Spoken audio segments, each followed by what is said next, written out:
Hello students, आज हमारा topic है वैद्युत फ्लक्स। एक समान विद्युत क्षेत्र में स्थित किसी समतल पृष्ठ से गुजरने वाला, अभी मैं आपको इसका डायग्राम दिखाता हूँ। एक समान वैद्युत क्षेत्र में स्थित किसी समतल पृष्ठ से गुजरने वाला वैद्युत फ्लक्स पृष्ठ के अभिलंबवत वैद्युत क्षेत्र की तीव्रता के घटक तथा पृष्ठ के क्षेत्रफल के गुणनफल के बराबर होता है। यानी जो वैद्युत क्षेत्र की तीव्रता वेक्टर ई है और क्षेत्रफल वेक्टर डी ए। तो इसको ध्यान से देखेंगे।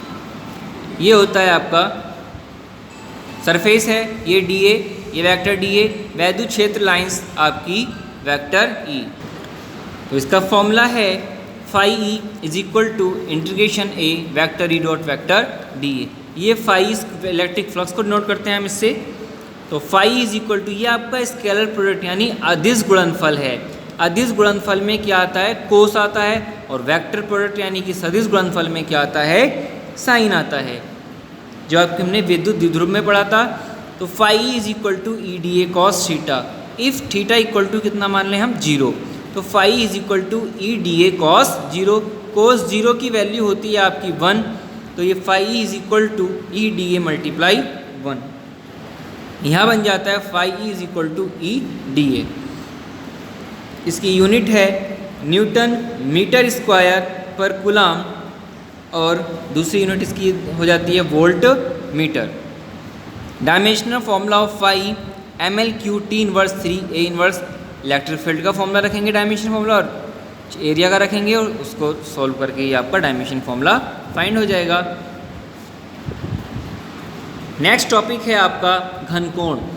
किसी पृष्ठ द्वारा किसी बिंदु पर अंतरित कोण को घनकोण कहते हैं। किसी पृष्ठ द्वारा किसी बिंदु पर आंतरित कोण को हम क्या कहते हैं? घनकोण। इसे ओमेगा से प्रदर्शित करते हैं। इसका मात्रक स्टेरेडियन।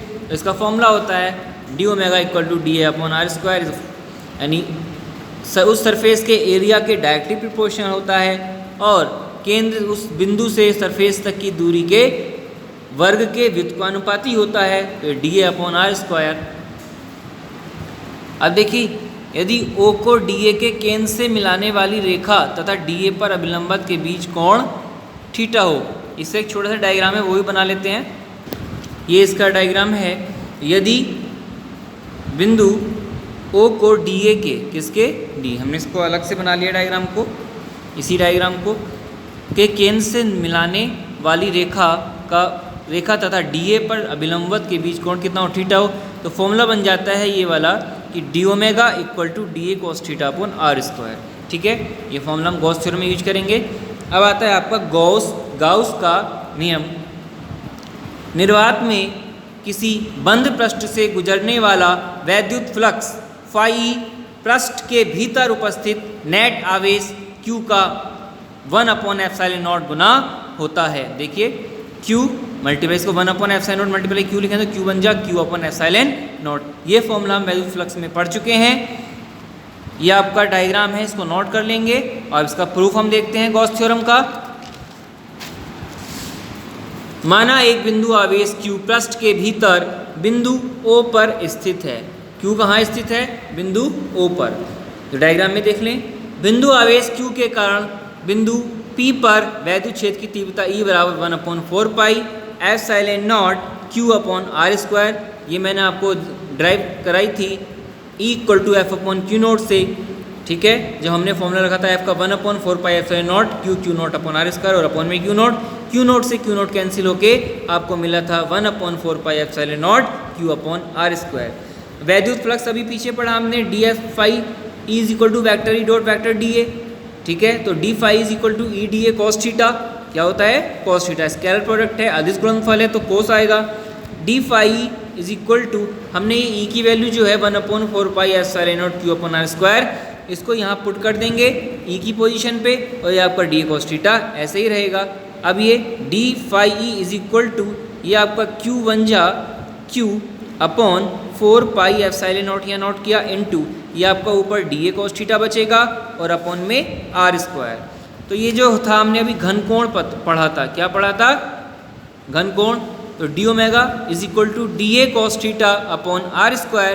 तो बेटा d phi E is equal to q upon 4πε0 d omega. ठीक है, तो integration d phi is equal to ये आपका इंटीग्रेट किया हमने दोनों तरफ, इधर भी इंटीग्रेशन, तो Q upon 4 pi epsilon naught D omega, तो ये तो हो जाएगा phi E is equal to Q upon 4 pi epsilon naught, sorry Q upon 4 pi epsilon naught constant है जो बाहर आ जाएगा, इंटीग्रेशन डी ओमेगा, और laboratory value integration D omega होती है 4 पाई जो फाइंड की गई है, उसको हमने यहाँ पुट कर दिया, तो phi E is equal to Q upon 4 pi epsilon naught into 4 pi, 4 pi से आपका 4 पाई यहाँ कैंसिल हो जाता है, आपके पास बचता है Q अपॉन एप्सिलॉन नॉट, और ये आपकी गॉस थ्योरम प्रूव हो गई, phi is equal to Q upon epsilon not. ये फॉर्मूला आपका पता ही है विद्युत फ्लक्स से, ठीक है। नेक्स्ट टॉपिक में हम पढ़ेंगे गॉस के नियम के अनुप्रयोग, जो कि बहुत इंपॉर्टेंट है, ठीक है स्टूडेंट्स, यहाँ तक आप नोट कर लें। मिलते हैं नेक्स्ट वीडियो में।